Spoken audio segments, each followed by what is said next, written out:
Hello, Helga. Hello, Paula. It's so good to see you. I get to spend so much time with you this week. It's been a highlight. I'm so It's very happy. nice. It's very nice. Paula, I was already thinking about our conversation today. So I had this experience where this morning I'm having a web consultation with a doctor on Monday. Okay. And so I had to fill out this entire medical history online. First, I had to download an app. Hmm. And then I had to sign in and confirm my appointment.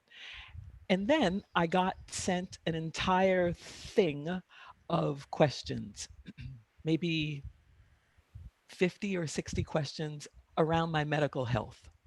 Right. Everything done on my phone in about 10 minutes. Hmm. And I'm trying to figure out how I feel about that. I guess in part, and on the in the Spock part of my brain, I get that it's functional. I get that if a doctor only has, say, 15 or 20 minutes to speak with me, it's better that we not spend 15 of those minutes going through my medical history, but that he or she could have that information beforehand Right. and be able to know some things about me. But at the end of the day, they are only some things about me. Right. They don't speak to the things that really I'm looking to address in this visit with this doctor. Right. And it's the part of me that is human, that is curious, that has questions, because the questionnaire asks me questions. But even some of the ways in which I'm able to respond are very, very limited. And the answer that I would give is far more nuanced than what I'm provided with. Right. And I mean, it's such an interesting question because how do we go back from here is kind of where my mind goes, in the sense of if this kind of advancement were actually used to be able to help more people who could never kind of have access to, let's say, any kind of visit, let alone an online digital visit, putting aside just even having the technology to be able to do that. But let's just go there for a second. That would be a very good thing, right? But is that really what it's used for? And then how do we come back? I totally get that. I was also thinking about today because I've been a huge fan of Jennifer Walshe's for a long time, and I've been thinking about AI in everyday life. And so recently, AI allowed us to basically have rapid COVID-19 lung imaging analysis. Like that's a very good thing that one couldn't do without AI. And then there's also this question of humanity that you bring up, right? Where is the human soul in all of this? In a question for you in terms of health, right? And this kind of And well being, extremely not and just health, well-being, not well just health. being. Right, right. And then also in the ways that we express ourselves as artists, right? Which is like at what point, and I know this is something that Jennifer thinks a lot about, but there's many kind of digital programs that essentially can form compositions almost entirely on their own, right? They use generative adversarial neural network scan. And for many people, this can actually really help one compose.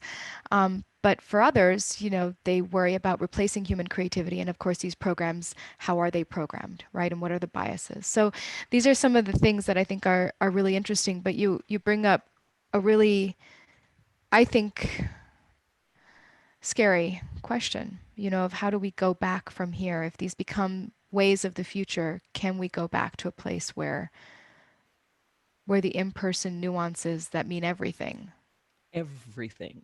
can actually connect They us and help mean us? everything. Great. Let's bring Jennifer on. Okay, so let me tell you a little bit about our guest. She's been called the most original compositional voice to emerge from Ireland in the past 20 years and the wild girl of Darmstadt. She's a performer, an improviser, obviously a composer, and she was born in Dublin, Ireland, and her music has been commissioned, broadcast, and performed all over the world. Recent projects include Everything is Important, a work commissioned by the Arditti, and Time, Time, Time, an opera which was written in collaboration with the philosopher Timothy Morton. It's been touring to international acclaim. She's been performed by the National Symphony Orchestra of Ireland, the BBC Scottish Symphony Orchestra. She's lectured in composition at Darmstadt. Two compositions have been shortlisted, or one work, I don't know, one or two works have been shortlisted for the Composition Prize at Gaudiamus Foundation numerous times, and she's performed in the most exciting festivals, from the Lucerne Festival to Performa. Her most recent album is called The Late Anthology of Early Music, and it tells the I history love of that music. title. I know, it's so great. We'll have to see that because it's pretty exciting. But it tells the history of music from the 2nd to 16th centuries, with a little help from the artificial neural network built by databots. And with no further ado, please help us welcome Jennifer Walshe. Yay! Hello. Hi. Hi. Hi, Helga. How are you doing? So, Great. Jennifer, the last time that we were involved together, you actually, I think, were one of our last performances at National Sawdust before we had to close down, and here we are again. So it's as you said yesterday, it's a nice loop. It's a strange bookend because the last gig that I did face to face in a normal setting was on March 1st with Migro Quartet in National Sawdust, and the next day I had a day off before I flew back to London, and I went up to the Upper West Side to meet the Irish poet Paul Muldoon, and we ate in a Chinese restaurant, and we were the only two people in there. And Paul said, "I think something bad is coming." You know, Oof. like we just had this feeling, and then I flew back to London, and then I don't know what your term is for it when the shit hit the fan, or when it What's happened, one? or when the pandemic. Like everybody has their own phrasing for what happened in March. Yeah. How that happened, and I think everybody also has their weird phrasing for what happens later, Yeah, or and the gets different, better. Yeah. right, and how, I find literally it can go day by day, but often week by week I have radically different feelings towards, just life in general. It's a very up and down process this And it's Jennifer, time. difficult for everybody. Yeah. Yeah. sorry, we ask everyone, how are you? Because we don't take for granted that Yeah. everyone is okay, or that that means one thing. Tell us a little bit about how you're doing and where you found yourself in this moment. Um, I'm very lucky in that I have an academic position as well as all my freelance work. So I'm extremely privileged in that I've had a salary coming in because every single gig was cancelled. Hmm. And it was quite scary because normally I look at my calendar and I sort of feel my stomach drop because it's just got all these coloured bars that mean you're travelling here, you're travelling there. And all of a sudden to see those just evaporate uh, was sort of terrifying. Um, and so I feel very lucky for the last few months that I've been able to do my teaching digitally, even though that's been strange. There's been upsides to it and also downsides to it. But I sort of feel scattered in that, like, I've got my head on the different restrictions in different countries. So I'm sort of, part of my brain is in Ireland, monitoring the numbers there and looking at the restrictions there and thinking, if I'm going to go back there in 2 weeks, I can't go near a cafe or a restaurant or anywhere where I might come into contact with somebody and be told to isolate. And I was in Germany a couple of weeks ago, and Germany felt like 6 to 8 weeks into the future. The restrictions Yeah. were much looser. Life was much, not quite back to normal, but more approximating normal. So I'm also very aware that different people in different places are suffering in different ways under restrictions, or maybe they have asthma. It's just as simple as that. And they've had to Right. stay in all the time and stuff like that. So it's been very intense, and I'm struck by, at the moment, somebody within my extended family is very, very ill, and somebody's flying back, and that person's going to have to be in quarantine for 2 weeks, and they may not see this person. So I'm also struck by just how this bureaucracy, it's and these sort of measures that are put in place to save lives, how they're really starting to have an impact on day-to-day life, whether it's just something as simple as I've got to stay away from anything that might let me get back to Ireland, or for people who may not get to see people they love, because they're going to be stuck in quarantine. Right. So I think everybody, it's a very heavy thing for everybody to carry, and we don't see a lot of the weight that many people carry. I'm No, not and talking then about myself. I'm talking no, of in course. general. And but then even as a, as all of us together, what you're experiencing in the moment, but then I've been thinking about, what are the ramifications of this time? And how do we unpack that? Because there's one thing, about dealing with, different traumas and levels of traumas in the moment, but then there's also the aftermath. And what does that mean emotionally, musically, sociologically, psychologically, all those things. I think it's very difficult. I've been doing a thing for Irish radio. First of all, it was called the London Lockdown Diary, and then they changed it to Stay Alert London when the government changed the directives from stay at home to stay alert, which is bizarre. But so I've been trying to think about these things an awful lot, and I've been trying to look at my students, because the students who are graduating now, I mean, God love the class of 2020. When they were finishing up school, the UK voted for Brexit. Right. And that was in June, like when they were doing their exams. And then they started college, fun, party time. Trump is elected, like the first semester that they're in college. And they've lived through the last 4 years, and they've just ended their degree in the midst of this. So there's this class who are graduating this year. What are they graduating into? Right. What did they think they were going to graduate into when they were 18 and they applied to college? What did they think the world was like? And then you've got climate change, on top of all of that as well. So I try to think about that, because those kids, I think things are changing. It's so slippery. A lot of them have had jobs they may have had lined up, or internships or placements. Those have all been cancelled.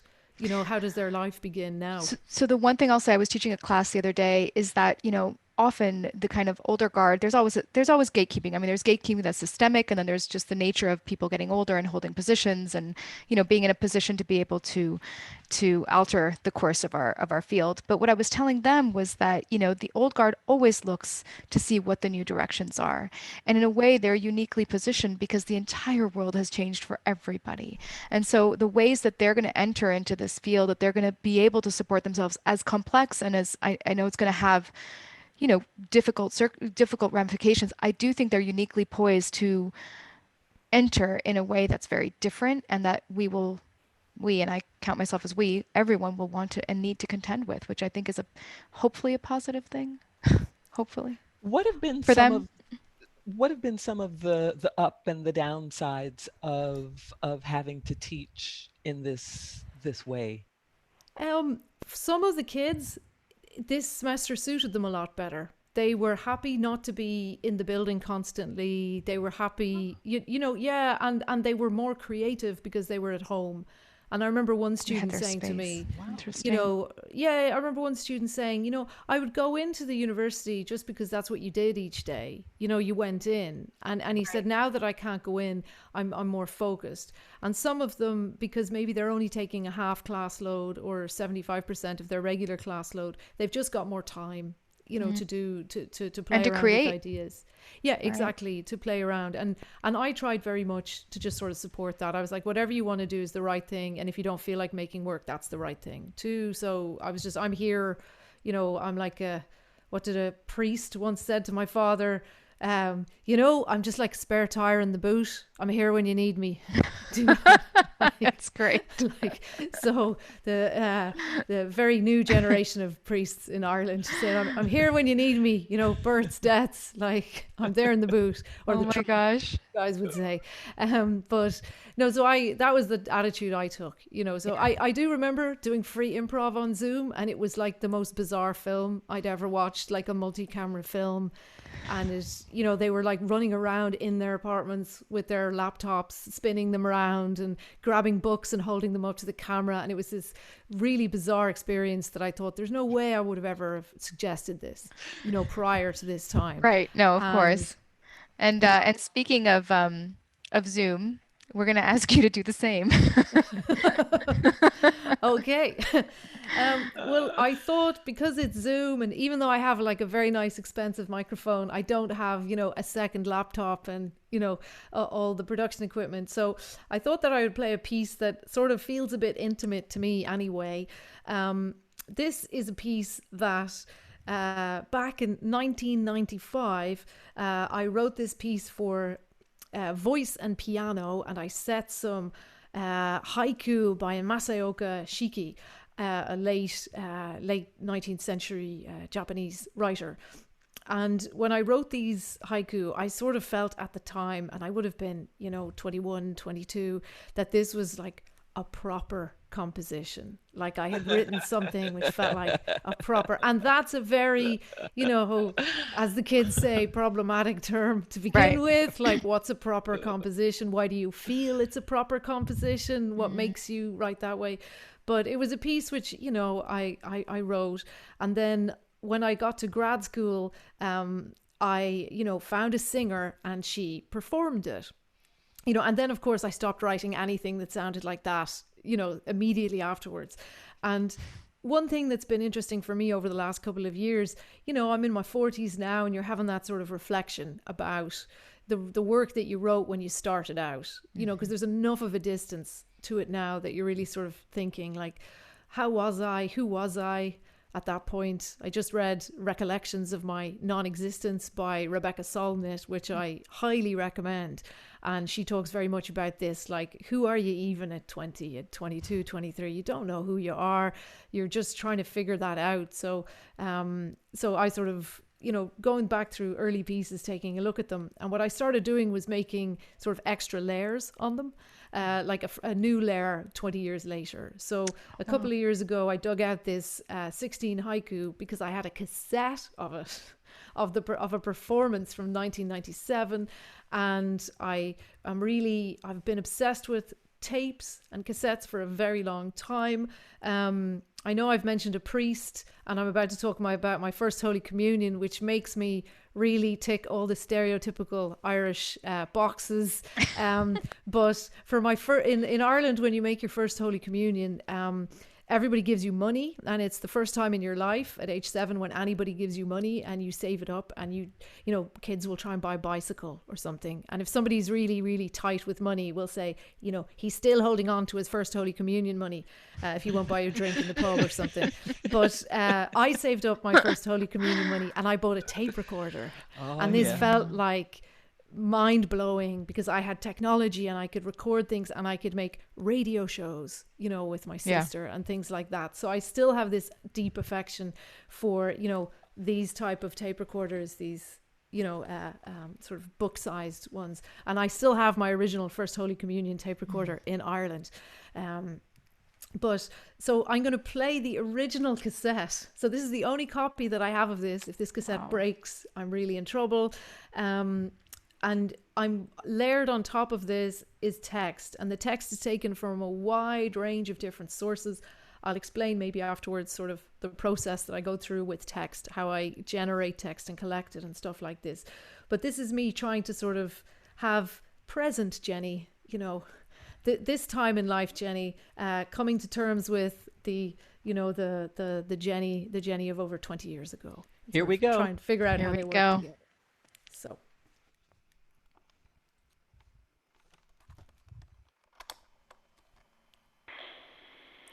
16 Haiku by Masaoka Shiki. Voice by Julie Biggs in 1997.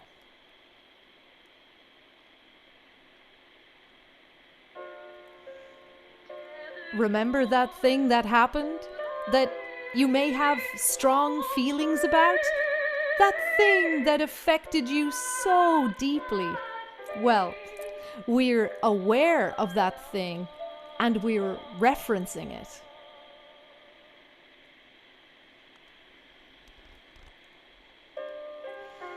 "6 months after the launch, we had some Interesting stats, the average user was browsing 20 date ideas per week and suggesting 3 dates per week via the app. So, the unique nature of the Love Flutter user experience presented real opportunities for native location-based advertising by businesses in the local area, opening up arguably an entirely new audience of daters actively searching for a place where they'll spend to impress.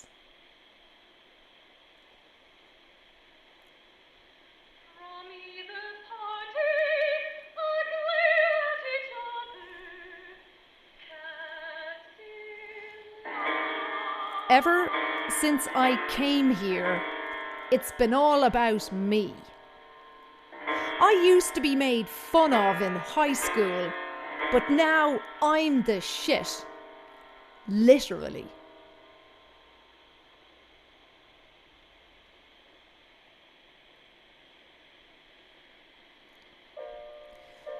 Facebook worked with Durex to create an ad campaign tailored to the country's more traditional sensibilities, persuading Indonesians to think of condoms for more than just safety, with a call to make love pleasurable. The ads would load with different content depending on whether the user was a man or a woman, and each message was conceived with regional gender roles in mind, said Nikila Srinivasan, Facebook's manager of emerging markets monetization.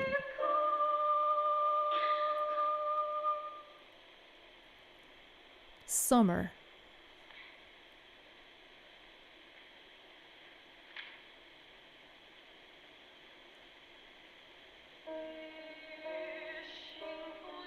Only someone who had directed Babe 2, Pig in the City. Only someone who had gone on to shoot Happy Feet and the follow-up Happy Feet 2. Only somebody like that could have directed Max Fury Road. Years ago, when Microsoft was still king, Steve Ballmer, sweating through his blue button-down shirt, jumped up and down in front of a stadium full of people and chanted, "Developers! Developers!"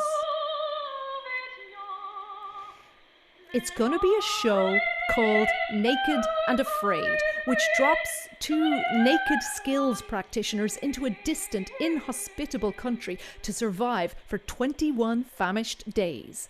Their genitals are blurred out till they fashion loincloths.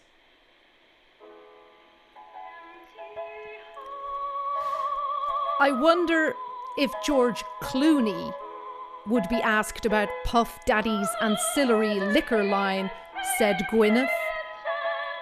Whatever, bro. C'est la vie de la playa. Sunrise, sunset.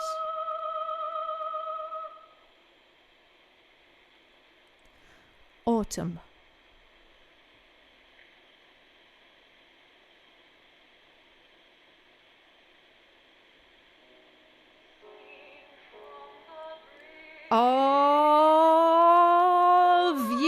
Ovulation. Oh, wow. This shit just came out of me. Biology is awesome. Control plus I. Magical nature.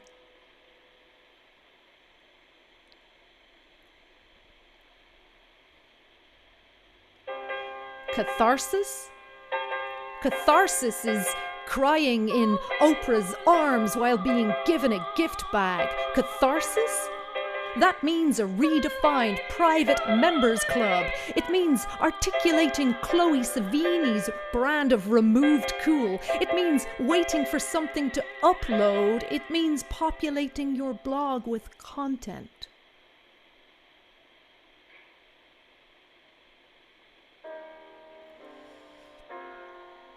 Everything just sounds much better on vinyl, man. Like a sea otter being carried off by a whale, a bird trapped in the seat of a shopping trolley, your neighbors having sex the night before your first job interview in over a year. It all just sounds better on vinyl, you know?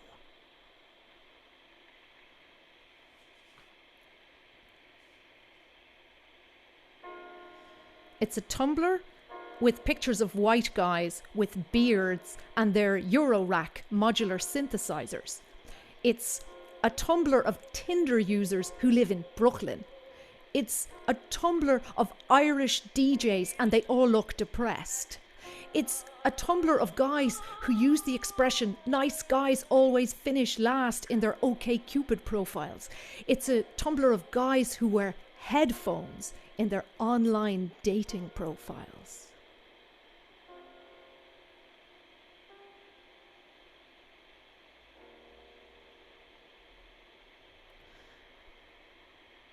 Winter.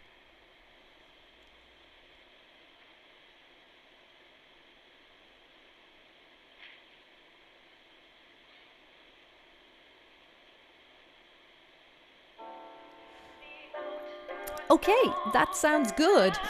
Leap across entangling thickets of the verbal. Okay, that sounds good. To identify with the totality of the experienced. Okay, that sounds good. Did I tell you that my new band is called Modern Daddy?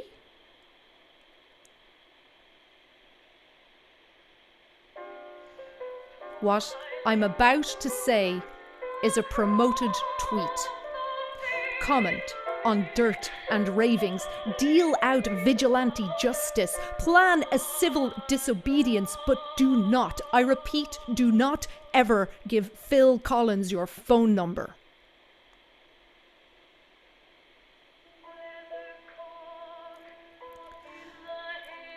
I've been seeing the same therapist since I was 28. And she still won't let me take a selfie lying on her couch.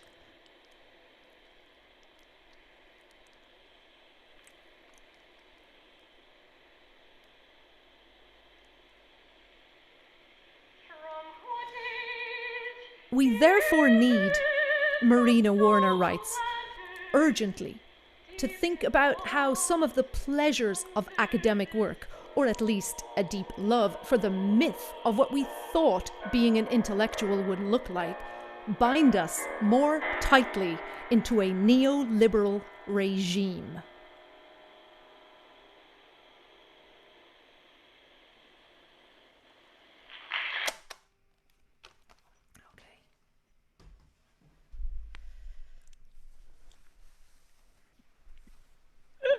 Okay, I was like laughing to myself the entire time. That was amazing.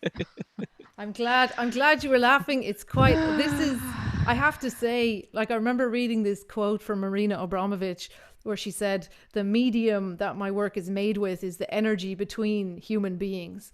And that lack, oh man, it's, but, you know, it's a interesting. tough one. Yeah. I was telling Helga, I texted her and I was like, I actually feel like this medium in terms of radio, because there's such humor in your delivery and obviously seeing you as well, but I think it could even work on radio. I imagine for you it's harder in the delivery, but for us as, you know, recipients, it's quite perfect. Interesting. I'm glad that it works. I know for me at the moment, I'm sort of obsessed with radio and the craft of it and everything like that. And that's something I think about a lot, because with radio, there's no physical, you know that. It's sort of easier in a way because you just go, great, it's a given that I'm not going to see anybody. So everything is in the craft and how you sort of put it together, do you know? And so radio has been very interesting to me over the last few months, I have to say. Because I also, at the end of the day, if somebody sends me a link to something, I'm like, I don't want to look at another screen. I'm really happy to go for a walk and put on my headphones and do the sort of, we have all these paths that are worn in the grass where people walk 2 meters out from the path. So we have these like weird tracks in the park now, like sheep paths you get in the countryside in Ireland. Right. And so I'm happy to go to the park, and I'm really happy to go listen to podcasts or listen to radio or something like that. But my downtime, I'm not really interested in screens so much. My brain can't handle it after, Yeah. being So then online. where do you intersect with AI in your work? Well, I would, Especially given what you feel now yeah. in this moment, and that you are also uh, interested in that the fact that we might hear styles. So this was a thing that you said in a lecture at Darmstadt, right? That AI could be an opportunity to hear styles that humans would not dream of on their own or in the music of the future. So all of that. Um, well, first of all, what I'd say is every single composer who's living today, as long as they use as long as they use the internet, they're engaged with AI. You know, it's there, it's in your phone. There's neural chips if you have a smartphone, and even if people are watching YouTube, there's AI deciding what to serve them, what the next video would be. New music is particularly, involved with Facebook. And like a lot of what's happening under the hood of Facebook is driven by artificial intelligence, and we don't even know exactly why this person gets this in their feed and this person doesn't. So I would say, like, straight away, that's what I always say with my students is I say you use AI every single day, even if you don't know it, even if you can't code. I've been interested in it for quite some time now, because for me it's really like, it's very much about an engagement with another type of intelligence, with a different type of intelligence. So I know that some researchers get into AI and they're really interested in sort of replicating how humans think, because that's going to teach them more about human consciousness, or teach them about how humans like move through the world. I'm interested in the idea of something that I can't predict, something that's going to push me. So it has an improvisational quality. Do you see it that way? It's something else. Do you know what I mean? It's like an engagement with a different type of intelligence. And most of what is available now, and most of the companies that are making music, AI music, are trying to replicate genres very precisely. And so, you can download apps and you can engage with stuff, and it's going to give you a good approximation of like a okay pop song, or an epic guitar track or something like that. And my sort of read on it is that a lot of the commercial stuff is actually driven by video, and it has nothing to do with music in a way, in that there's, if you think of like all the content providers, all the influencers, they're making so much content every single day, and they're uploading it to YouTube, and they need music to put on it. So like you have companies like Juke Deck that have now been absorbed into ByteDance. So they're sort of somewhere in there in TikTok, and we're not exactly sure exactly where the tendrils are. But, their whole shtick was, oh, you're a content provider and you have this great 7-minute long video of, you talking about going to the supermarket, and you need some music, and you need to make sure that you're not going to get sued for copyright infringement. So wouldn't it just be much more helpful if you could go to Juke Deck and just say, I need a sort of a lo-fi tempo track, a low tempo track, like, and I'll pay $2 and then I get it. So I think a lot of it is not even to do with music or the project of music. It's much more to do with content that needs music as a soundtrack. Right. I have a question for you, but we are getting 2 questions that are from the audience. Oh, okay. So I can't see the audience, so yeah. So thank you for coming. So this is from Haley Hart, and she says, what are the foremost hardware, software, connectivity technologies to be able to, in future, jam and or record over the internet and or internet telephone from 2 different locations? For example, 100 kilometers away, without having to lay tracks one by one, but at least 2 people playing together live? To be honest, I know that I think that if you're really interested in that, Haley, look at the history of telematic composition. Look at people like Max Neuhaus in the States, who were doing projects where they had people phone in and do radio projects where people were phoning in and improvising. And then Max did a project called Oracle, like AU, Oracle rather than with an O, where he was again trying to get people to network over the internet. But there's, I think the best technology is like people like IRCAM or Karma out at Stanford are developing, and they're trying to figure out how can we get it to work with extremely low latency. But Right.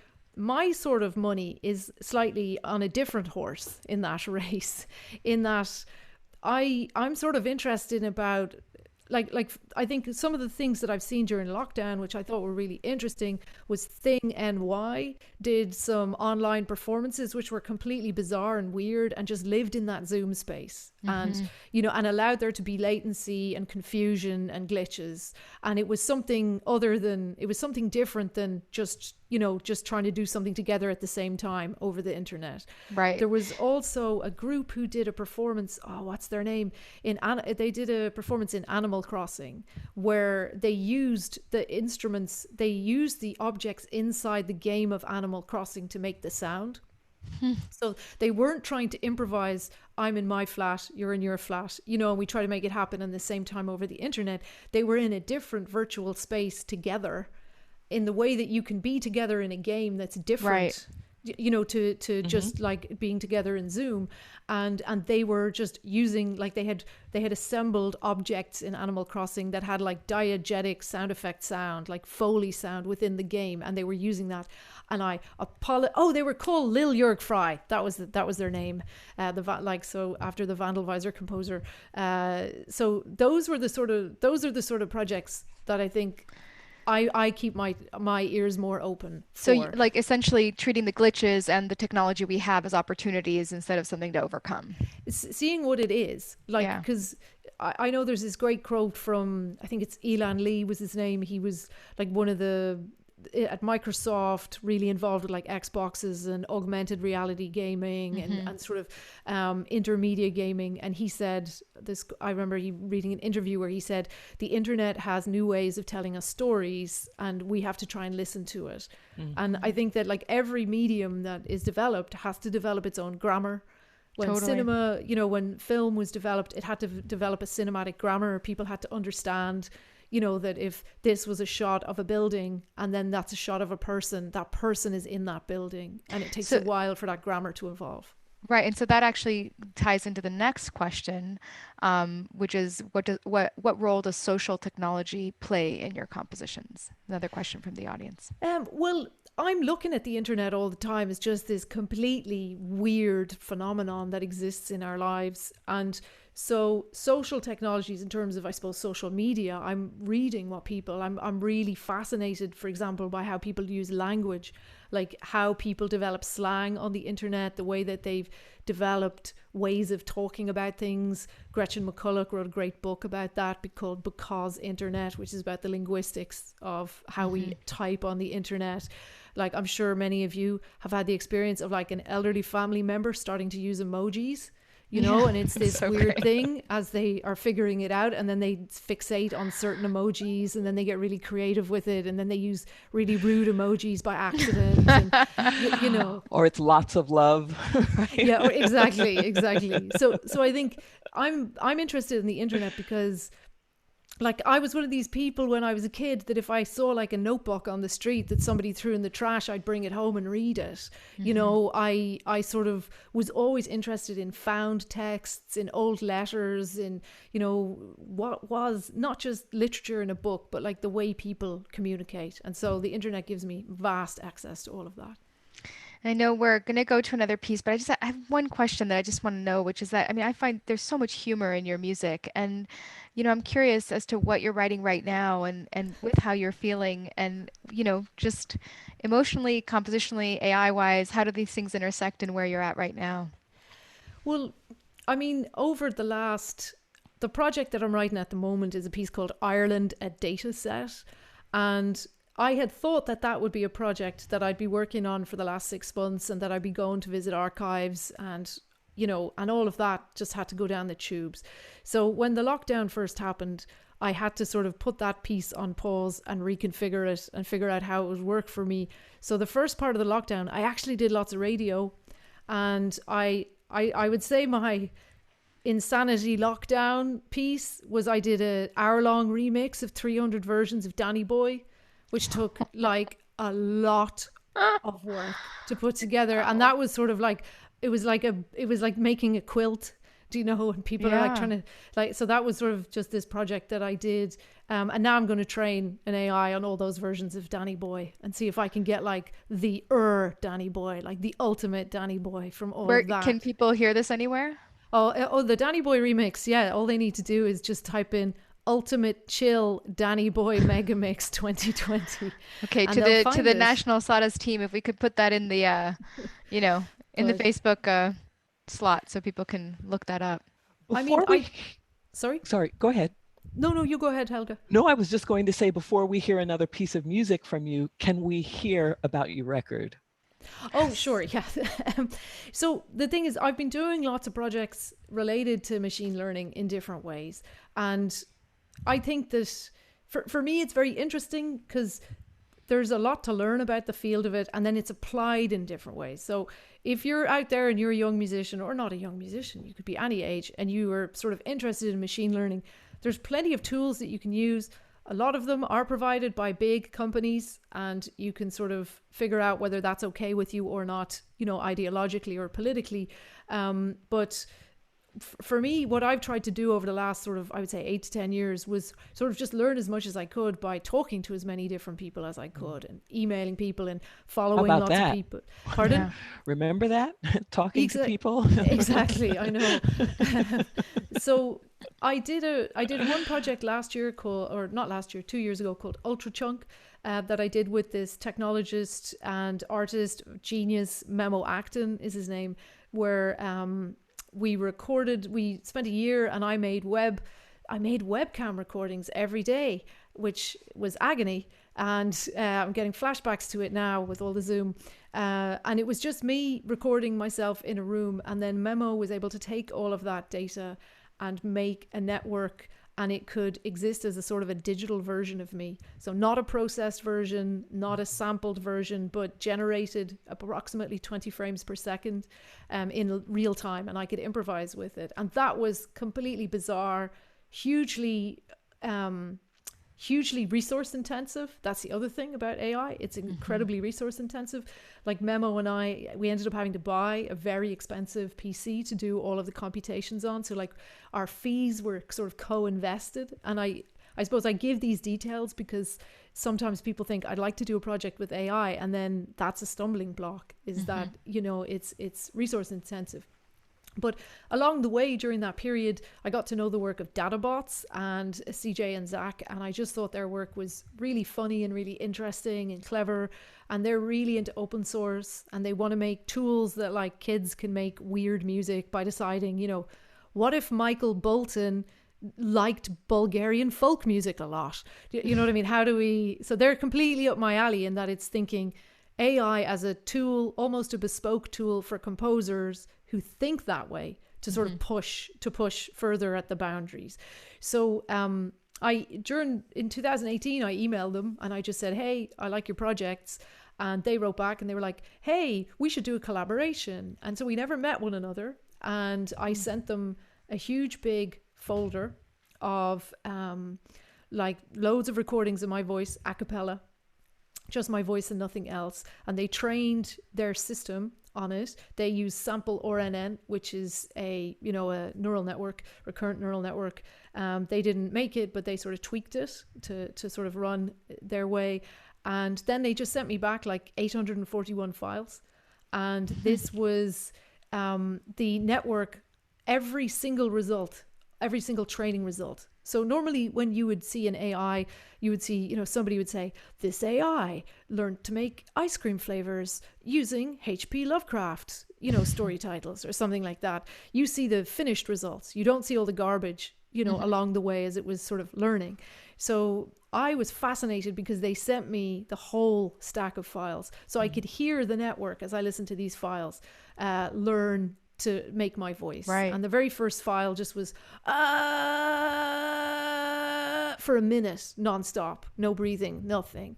And then 841 files later, it was going, and it sounded like me doing That's free so cool. So improv. it's like this kind of cyclical learning, almost like you now learning, they're learning you, learning Exactly, them. because I'm going, oh, okay, that's, that I can hear that artifact, and that artifact, Yeah.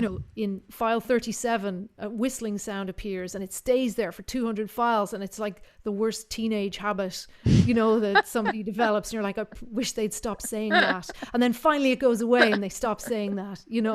So Yeah. I thought it was very interesting, but I didn't want to just sort of make an electroacoustic piece with it. I was searching for the right project, and I took the files. I often would experiment with them. If I was doing a live free improv, I would just sort of use them. So that's something I would say, and I always say to young artists, is like, one of the great things about doing a lot of free improvisation is you can sort of test run material. You can, just play with this before you even know what its final form will be, rather than being a composer waiting 6 months, writing the perfect piece, and then it's introduced on one day. Tell us about the record.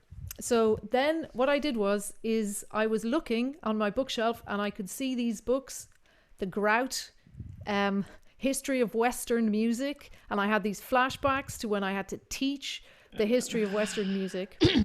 And in the history of Western music, as I had to teach it in Northwestern in the early 2000s, it was a very, very white European history that was taught. It was a very clear party line, and the party line was, weird stuff happened in Greece, so we'll gloss over that during the first lecture, and then we'll just get to the glory of plain chant. And then we'll just go through, plain chant, organum, motets, Right. Masses, and it's all very clear and has this clear evolutionary idea that it all evolves from plain chant. And I thought, that's my frame. And so I picked 17 pieces from the history of Western music. Plain chant, Hildegard, Periton, John Dunstable, Defy, all the greats. And I mapped these pieces onto the evolution of my voice in these files. Wow, so can you show us history, this is the tape. It was a cassette. And let's put that for our team, if we could put that in the Facebook place so people can. So basically the idea was, I should say as well, Yuriko, who did the design, that's machine learning trained on paintings of medieval musicians. And for anybody of my vintage and older, we all remember these early music cassettes that had photographs of LPs on the front of them. So great. So no, but what was interesting for me was it was a way of sort of approaching the history of music in a very critical way, to sort of think about what's problematic about somebody deciding this is the history. And these textbook companies, they sort of own that, because most undergrads use those textbooks. And so there's like, when you create a canon, you also ignore a lot of people, and you also place weight on certain people that maybe necessarily you don't need to place that weight on. So it was a way for me to sort of play with all of those things together. And it made sense because I could hear my voice evolving, and I could sort of use the history of Western music to filter a machine learning evolution, and vice versa. That is so, I'm so excited to hear it. So no, so what are we are we gonna, we're not gonna hear something from this, right? No, because that's just, you just go on Bandcamp. Yeah. So it feels like an infomercial. Oh no, it was a really good infomercial. I'm really, I loved it. But you're actually gonna sing something from 2005, right? I am. To finish this off, I have a short 3-minute piece that I'll sing. I suppose these pieces, if I can put it this way, one of the things that's very clear to me over the last years, and somebody asked what social technologies, what role they play, is I feel very, very much the way that I function is like a massive sampler for material and ideas. And so this piece has 100 pop song samples in it. And I suppose it's always interesting to me, because when I do this piece, people always laugh in different points, and I know, oh, they recognize that song, like great. Shout out to the ABBA fan, or these sort of references. But it's sort of this is the way that I think about the world, is that it's very rich and full of lots of materials, and I'm trying to make sense of it by gluing those materials together in different ways in order to show it back to other people. Here we go. Okay. Can't I will wait. turn down my mic a little bit.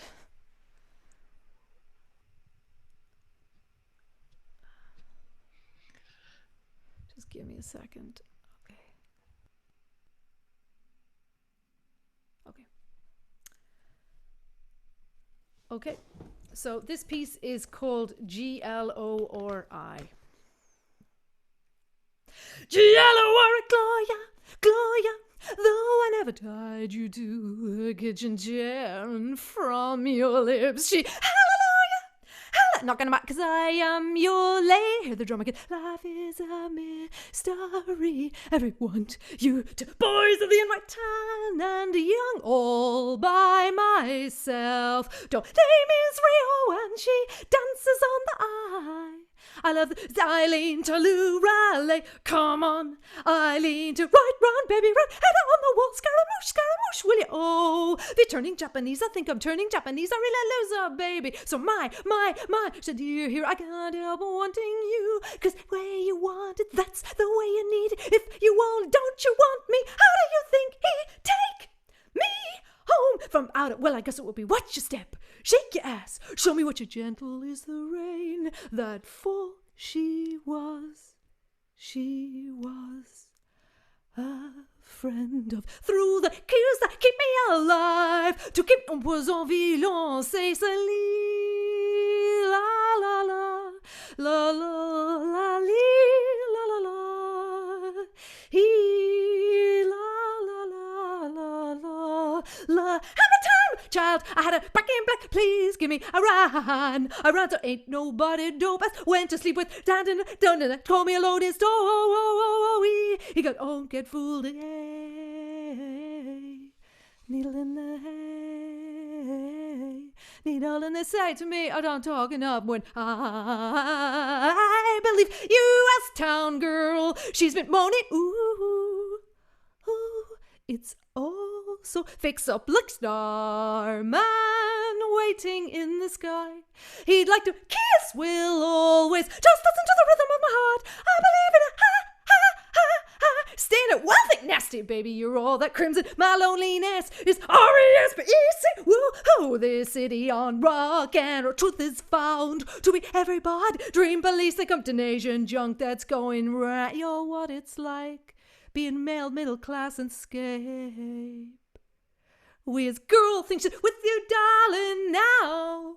I'll stay with you till the no, I was wrong to be wild. Hit me, want you to crashes into us to die. Velvet morning when I'm shining there for you and me. For lib, does it want it that way? Tell me why birds suddenly appear.